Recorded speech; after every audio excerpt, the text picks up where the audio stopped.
This video is sponsored by Shortboxed, the easiest and safest way to buy and sell graded comic books. Visit them today using the link in the description. He's the best at what he does, but what he does isn't nice. Patch. Logan. Weapon X. Regardless of the name used to describe him, Wolverine is arguably one of the best known Marvel characters known to exist. And in this video, we are going to take a look at several books that are associated with this awesome character. Stay tuned. Regie here, and I want to welcome you to another one of my videos. In this video, we are going to take a look at some books that I think are core to the collection of anyone that considers themselves to be a real fan of Wolverine. And there is an assortment of books that are here on the desk that we are going to look at, some raw, some graded, but all of them, in my opinion, again, are something that you should have in your collection if you are a Wolverine fan. Now, I will tell you, Wolverine has a ton of books out there that have some significance, so there's a chance that my list might look a little different from your list, but I think that you'll probably agree that these are all great books. And the very first book that I want to show you is this one right here. This is X-Men issue number 96. Now, there may be some people that recognize this book, and there's a lot of folks that if they recognize it will probably associate this book with Moira McTaggart, who became like a star figure in the Jonathan Hickman run of the X-Men. That's true, it's her first appearance. But what makes this book really significant to Wolverine is that this is the debut of his Berserker rage. This is where it all started, right here in X-Men issue number 96, a Chris Claremont story from 1975. Really cool book, gorgeous yellow cover right there. Who did the art on this? Dave Cockrum. There you go. So X-Men issue 96 is the very first book that I wanted to show. The next book that I want to show is one, I can't even remember where I picked this book up, but it is not in great condition, but it is a significant book. This is X-Men issue 98. Now, what makes this book significant is that it is revealed in this book that Wolverine's claws are part of his body and not something that comes out of his glove. Again, great book, has some great significance to Wolverine. X-Men issue 98, all new, all different X-Men. There you go.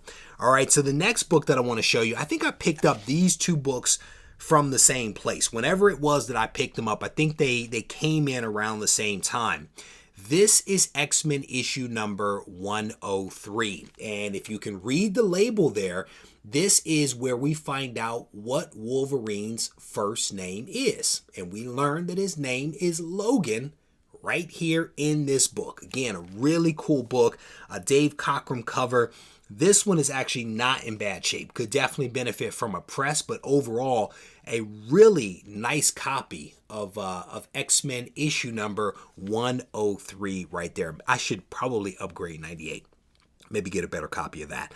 The next book that I'll show you is a book that is a little controversial. It's a little controversial, and I've often found that the controversy really rests with, do you own this book or do you own the other book? That's basically the extent of the argument whenever I've actually seen it.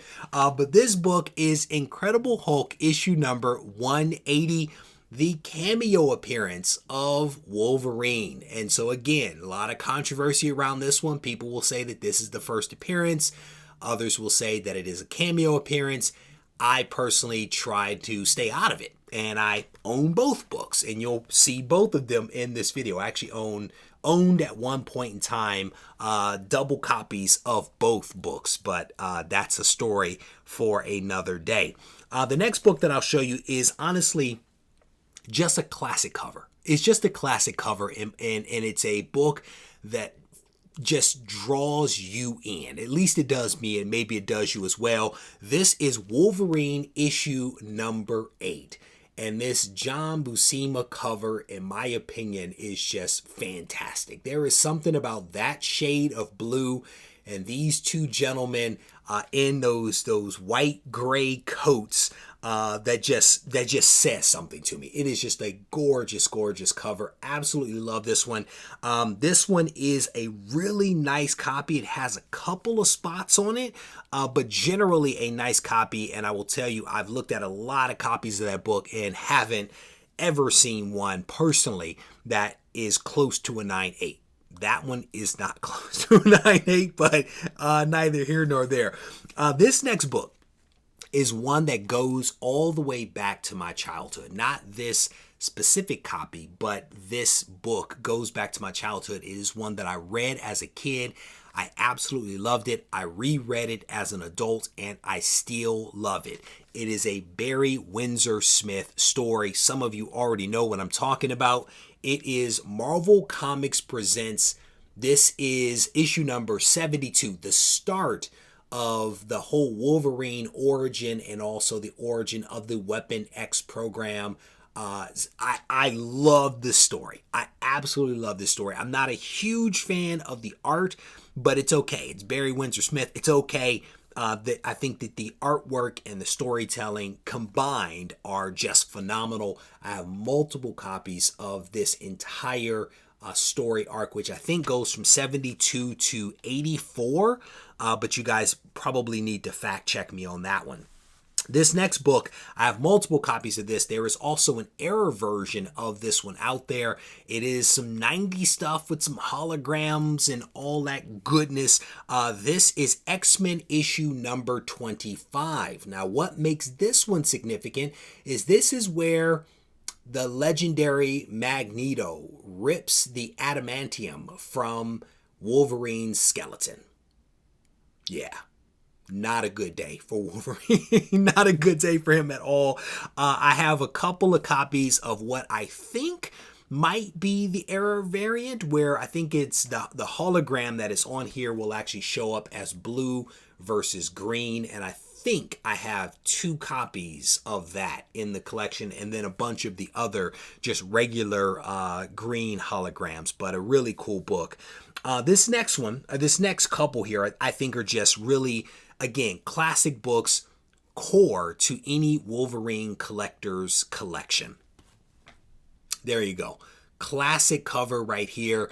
This is Wolverine Limited Series, issue number 1. Of course, a Chris Claremont's story, but it is a Frank Miller story that was inspired by Jack Nicklaus. I do believe that that's who this is like patterned after, that crazy psychotic grin right there. This is just a great book, limited series featuring Wolverine, gorgeous cover. You cannot go wrong. And I also think probably one of the better Wolverine stories in my estimation. This next one, in my opinion, not as good a story, but also a really cool book. This is the first appearance of Wolverine as Patch. Wolverine issue number 1. This is the ongoing series. So that was the limited series. This is the ongoing series. And then I think there's a sketch on the back here. Who did the sketch? Pin-up cover by John Byrne. There you go. Little John Byrne action on the back side of that one right there. Just a really cool book. I was lucky enough to have multiple copies of those last 2 books. Was able to send them in and get those back at a 9.8. This next book is one that I alluded to earlier today, or earlier in the video.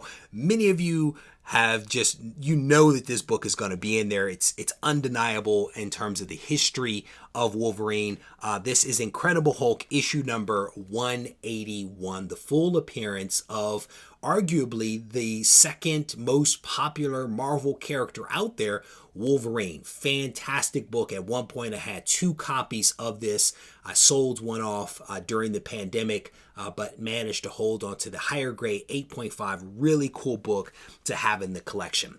And as I mentioned earlier in the video, it was really tough to whittle the list down to just these books because there is so many important moments in the history of Wolverine, like the first time that he and Colossus teamed up for the fastball special. That was one of the books that I started to pull in. Like, there is a long list of books that could have been included. I did want to include a few honorable mentions, specifically 2 honorable mentions that I felt were kind of important. This first one here is Iron Fist issue number 14. This is the first appearance of Sabretooth.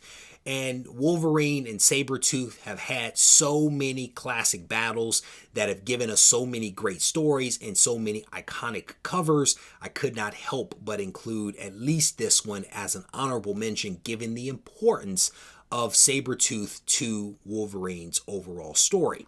And to that point of honorable mentions, I had to include this next book as well.